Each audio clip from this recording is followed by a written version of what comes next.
เสนอตอนผมชื่อแมกนัมเอสขณะนี้มีผู้ชมเข้ามาชมจนล้นสนามเลยนะครับนี่คือการแข่งขันฟุตบอลไอออลลีกระหว่างทีมดาร์กปรินซ์กับทีมซิลเวอร์แคสเซิลนะครับและเช่นเคยครับผู้ที่จะมาช่วยผมบรรยายในการแข่งขันครั้งนี้คือคุณโรกาซี่ผู้คร่ำวอดอยู่ในวงการฟุตบอลมาหลายปีครับครับสวัสดีครับเอาละครับสำหรับทีมสีดำคือทีมดาร์กปรินซ์ส่วนทีมคู่แข่งคือซิลเวอร์แคสเซิลจะใช้เป็นสีขาวครับเลือกสีไม่ได้เรื่องเลยนะครับสีขาวเป็นสีแสดงถึงความอ่อนแอชัดๆแบบนี้สงสัยจะมาเป็นเหยื่อของทีมดาร์กของเราซะมากกว่าละมังครับนั่นน่ะสิครับเอาละครับทีมซิลเวอร์แคสเซิลจะได้เคลียร์บอลก่อนนะครับเคลียร์บอลไปแล้วครับ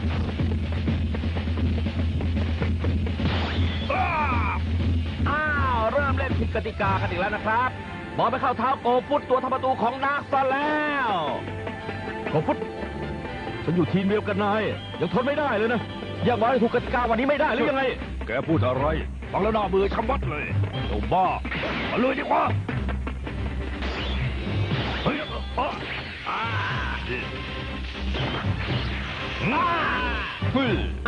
ทีมดาร์กปรินซ์เริ่มเล่นตามที่ถนัดอีกแล้วนะครับท่านผู้ชมยืดยืดถอ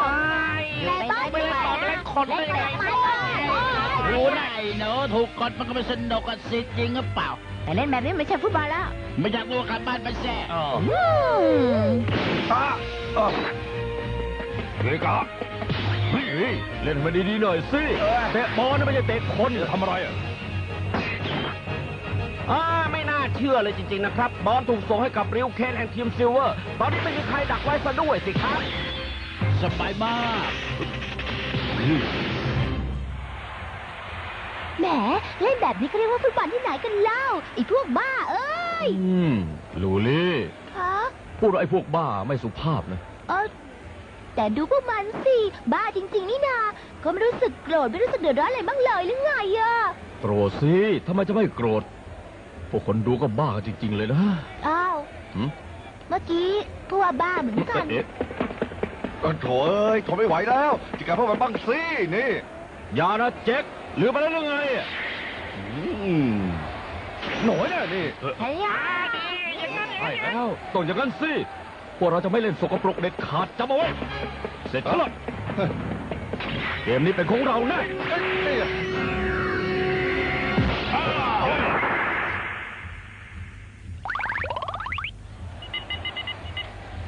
ผิดกติกาครับท่านผู้ชมผู้เล่นซิลเวอร์แคสเซิลใช้มือรับลูกบอลเฉยเลยครับให้เป็นลูกฟรีคิกเตะกินเปล่าขอโทษนะครับทุกคน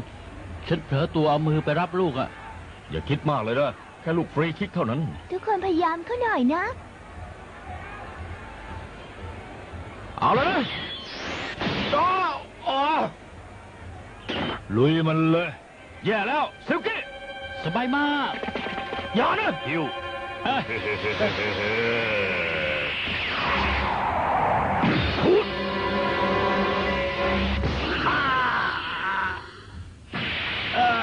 ร้ายกาจที่สุดเลยทำอะไรอย่างนี้เนี่ยประตูไปแล้วนะไป1-0เข้าไปแล้วครับโปฟุตใช้พลังโจมตีได้อย่างน่าชมเชยนะครับนี่แหละครับรสชาติของการชมฟุตบอลไอออลลีกมันจริงๆครับ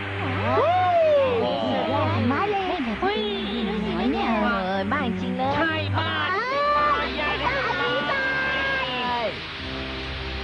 แต่ทำไมทีมซิลเวอร์แคสเซิลไม่ถอนตัวไปจากไอออลลีกสักทีนะครับว่าแต่เล่นสุภาพทนดูไม่ได้จริงๆจะว่าไปแล้วนะครับมันเป็นความคิดที่ไม่เข้าท่าของโค้ชเอ็ดมันกินโจเลยนะครับ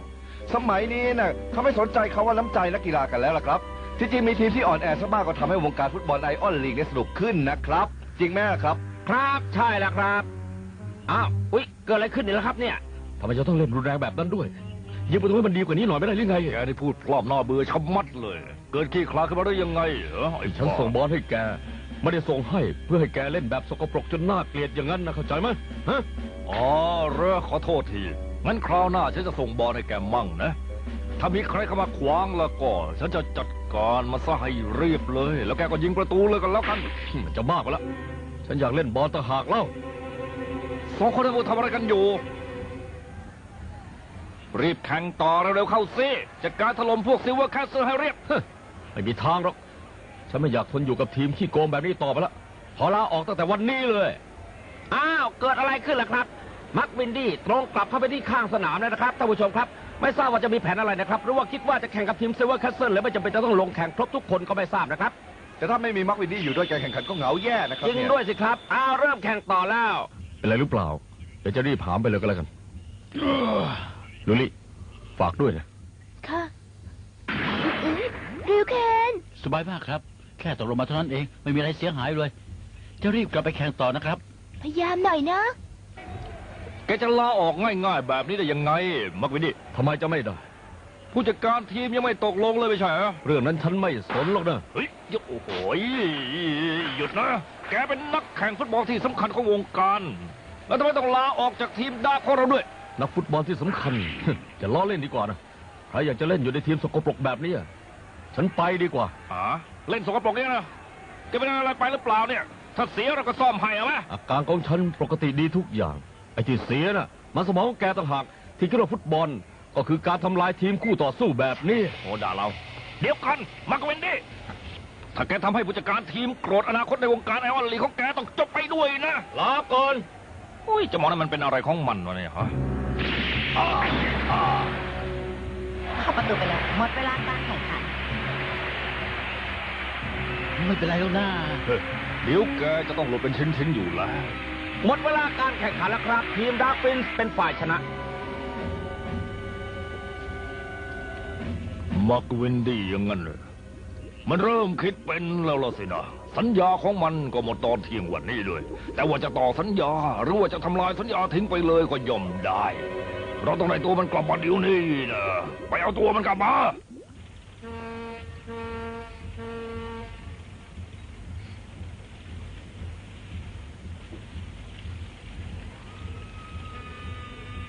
ระบบความเคลื่อนไหว 40% ระบบสายไฟฟ้า 50% และยังมีระบบจัดความระดับความคิดกับความเข้าใจส่วนระบบปฏิกิริยาตัวตอบเสียไปเลยครับแค่นั้นน่ะเหรอก็ป้องกันส่วนท้องเสียหายหมดเลยครับ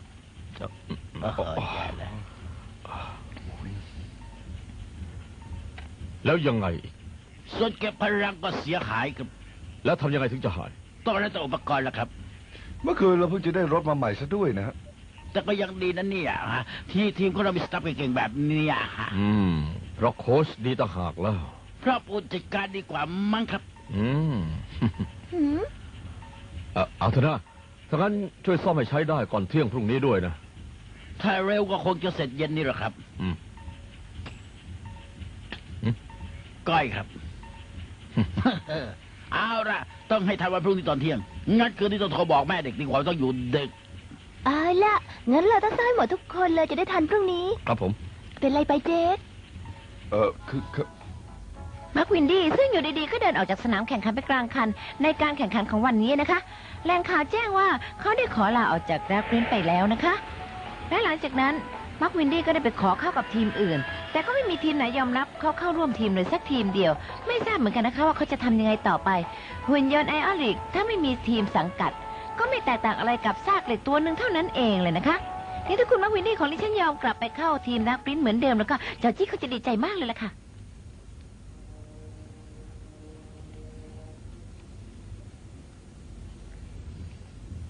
นี่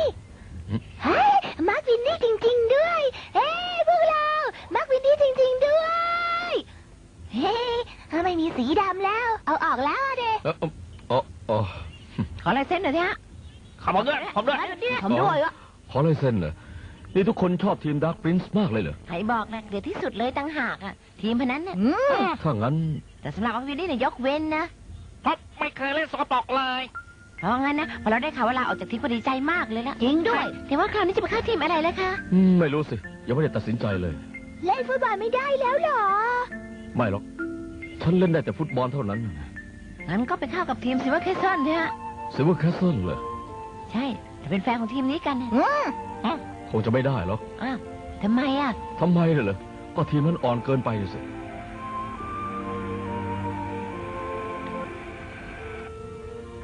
ฉันเองก็เหมือนกับมนุษย์นั่นแหละต้องหาเงินมาซื้อน้ำมัน ซื้อเชื้อเพลิงมากินเพื่อความอยู่รอด ถ้าอยู่ทีมซิลเวอร์แคสเซิลแล้วจะอยู่ได้ยังไงแมวหน้าอย่าทำหน้าอย่างนั้นสิใครๆเขาก็แปลกใจกันทั้งนั้นนะว่าทำไมทีมนี้ถึงยังไม่ถอนตัวจากวงการฟุตบอลสักที เพราะงั้นนะสิถ้ามาร์ควินดี้ยอมเข้าทีมซิลเวอร์แคสเซิลนะทุกคนต้องตกใจแน่ๆเลยอ่ะ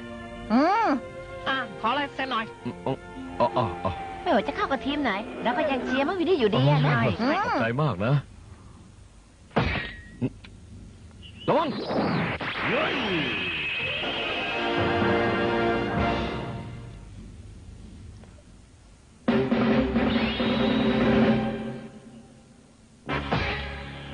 ระวัง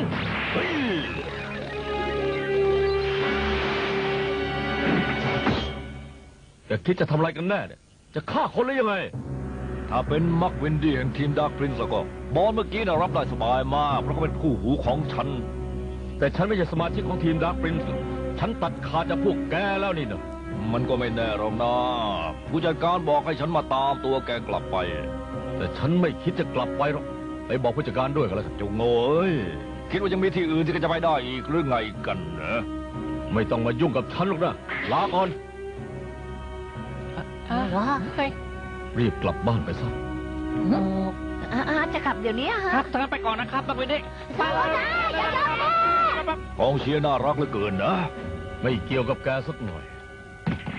แกคิดดีแล้ว แกรู้ไหมว่าได้ลาออกจากทีมที่เก่งที่สุดในวงการฟุตบอลเถอะ ฉันได้ลาออกจากทีมที่สกปรกที่สุดในวงการฟุตบอลต่างหาก เข้าใจแล้ว ฉันจะได้กลับไปบอกผู้จัดการว่าแกซ่อมยังไงก็ใช้การไม่ได้ต่อไปเพราะว่าหุ่นที่บ้าไปแล้วเนี่ยซ่อมยังไงก็ไม่หาย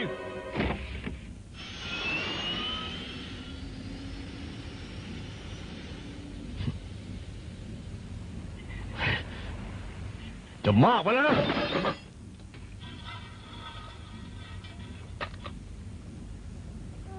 ใช้น้ำมันอย่างดีซะด้วยนะเนี่ย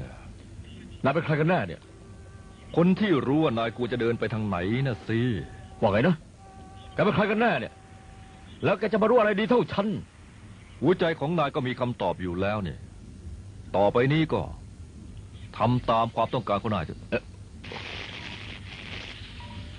ยาวไม่พอนะเนี่ย ถ้าจะเอามันต่อก็ไม่แข็งแรงพอเหมือนกัน อ้าวงั้นเอานี่ไปเดี๋ยวผมจะเอานี่ไปต่อกันแล้วกันนายคิดว่าไง ใช้วิธีเหมือนทีมดาร์กอะ ทำไมล่ะ ก็เพื่อชัยชนะนะสิเล่นสกปรกเพื่อให้ชนะก็จะเป็นเหมือนกันนะ แต่ว่าคนบอกว่าให้พวกเราเล่นอย่างขาวสะอาดนี่นะ อ้าวแล้วนายจะอยู่อย่างเงี้ยเหรอฮะ ถ้าแข่งไม่ชนะจะแข่งไปทำไมกัน จริงด้วย ถ้าเราชนะคนดูก็ชอบ แล้วเราก็ได้เงินรางวัลด้วย ทีนี้จะซื้อเครื่องนี้แค่ไหนก็ได้ จริง เราจะได้ซ่อมแล้วก็ใช้ชิ้นส่วนที่ดีกว่านี้ด้วยใจเอ้ย อ้าขอโทษจ้ะตกใจกันมากเลยเหรอ ผู้จัดการไม่ต้องหรอกครับ ผมถือให้เองดีกว่านะครับ จริงสิเจ๊กน่ะหายไปไหนแล้วเนี่ย สงสัยมัวไปนั่งเหม่ออยู่ที่ไหนละมั้ง เห็นมีเรื่องคุยกับโค้ชอยู่อ่ะ อ๋อ ยังไงก็จะไปอย่างนั้นเหรอ ขอโทษนะครับ ผมทนอยู่ต่อไปแบบนี้ไม่ได้แล้ว อยากจัดการกับพวกมันด้วย งั้นเหรอแล้วบอกผู้จัดการหรือยัง โค้ชช่วยบอกให้ผมด้วยกันแล้วกันนะฮะผมเห็นหน้าผู้จัดการแล้วพูดไม่ออกครับ แล้วคิดหรือยังว่าจะไปไหน ยังเลยครับ แต่คิดว่าคงจะไม่มีปัญหาหรอก งั้นเหรอ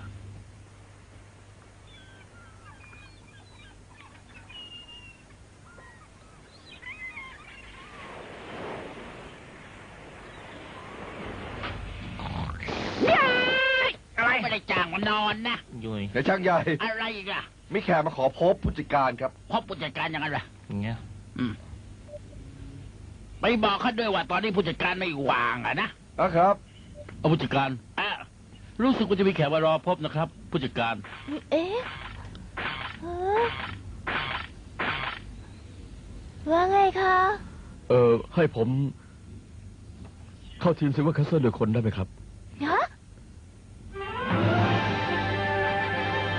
ไม่น่าเชื่อเลยครับ ไม่น่าเชื่อจริงๆ มักวินดี้ของเราไปอยู่กับทีมที่อ่อนที่สุดในวงการนะครับ มาอยู่กับทีมซิลเวอร์แคสเซิลแบบนี้ไม่ทราบว่าคิดยังไงเหมือนกันนะครับ เนี่ยไม่น่าเลย ให้ตายสิ เคยเป็นนักฟุตบอลอันดับหนึ่งแต่ตอนนี้กลับตกระกำลำบากซะแล้วล่ะครับ โมทำอะไรอยู่จี้จัดการมันเลยอย่ามาเล่นได้อีกก็แล้วกัน คิดว่าจะทำอย่างที่พูดได้หรือยังไง ใช่ยออย่างนี้เจ้า เอ้ย หมูทำอะไรกันอยู่มาทางนี้เราไม่ได้ท้าหรอก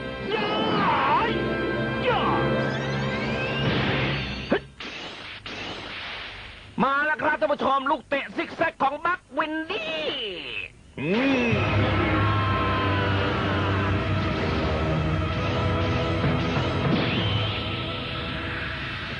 ทีมดาร์กเตรียมตั้งรับเต็มที่ครับ โอ้ยรู้อยู่แล้วว่าประตูทีมดาร์กแต่ฝีมือร้ายกาจแค่ไหนอะฮะ ดีแล้วจัดการเลย อย่าปล่อยมันทำตามใจได้มากกว่านี้ เอาละครับโกฟุตได้บอลไปแล้วครับ โอ้โหยอดจริงๆเลยครับ เยี่ยมมากเลยครับเดี๋ยวกี้อย่าฝืนดีกว่านะ ผมจะพยายามครับ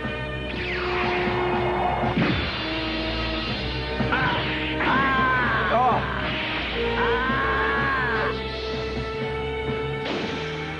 ปาฏิหาริย์จริงๆนะครับ บอลยังไม่ตายไม่เข้าเลยครับ ไม่ไหวหรอกครับเพราะประตูทีมซิลเวอร์ถูกทำลายไปแล้วนี่นา ทำแบบนี้มันมากไปแล้วอย่ามาขวางดีกว่านะ เดี๋ยวแกจะได้เห็นซากสมาชิกใหม่ละ โค้ชคะ กรรมการขอเปลี่ยนตัวประตู เปลี่ยนประตูได้1 คน เปลี่ยนประตูได้1 คน ไปเลย เปลี่ยนตัวประตูได้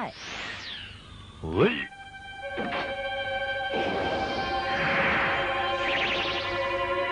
ฮะ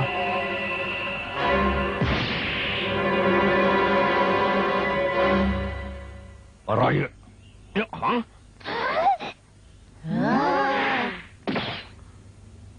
แกรับลูกเตะของฉันได้ แกเป็นใคร ฉันมีชื่อว่าแมกนัมเอส อะไรกันเนี่ย รับลูกเตะของโกฟุตได้ด้วยมือเดียวเลยนะครับท่านผู้ชมครับทีมซิลเวอร์มีคนเก่งแบบนี้ด้วยเหรอเนี่ยเหลือเชื่อจริง อะไรกันเนี่ย เอาแล้วนะเฮ้ยเฮ้ย ฮะวิ่งไปเลยวิ่งไปเลยวิ่งไปเลย การมันซะไม่ต้องสนใจบอลทำลายมันไว้นี่ซะเลยจริงๆเลยนะอย่างนี้สิเยี่ยมบอลลอยโด่งไปแล้วครับมักวินดี้กระโดดขึ้นมาแล้วครับโอ้โหอะไรกันเนี่ยยังกับกังหันลมเลยนะครับท่านผู้ชม ไม่น่าเชื่อเลยครับ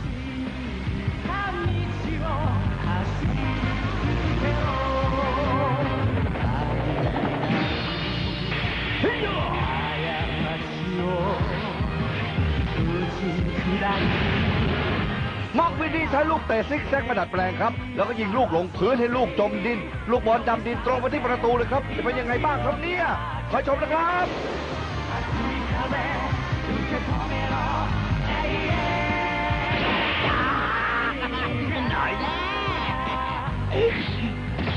โอ้ยสั้นไปหน่อย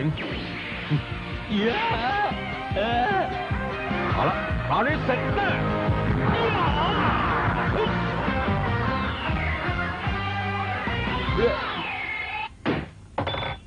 เข้าไปแล้วครับ ไม่น่าเชื่อจริงๆครับซิลเวอร์แคสเซิลได้ประตูแล้วครับเข้าแล้ว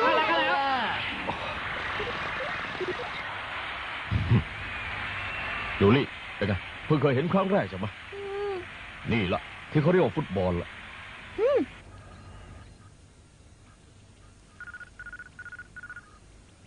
ครับท่าน มักวินดีลงโทษระดับ2เลย ครับทราบแล้วครับ มักวินดี้หมายเลขรหัส 000201 บล็อกเอส เอ๊ะเจ้าระดับ2เลยเหรอเนี่ยคุณจะโกรธมากสินะ มักวินดี้ของเรายอดจริงๆเลยครับมักวินดี้เป็นอะไรไปนะ อะไรอะเกิดอะไรขึ้นเหรอ เจ้าโง่เอ้ยอย่าขัดคำสั่งผู้จัดการเองนี่นะ โอ้ยเกิดอะไรขึ้นน่ะ เอาแล้วนะ เป็นอะไรไปหรือเปล่าน่ะ ร่างกายฉันทำไมมันปวดอย่างกระถูกเผาอย่างนี้นะ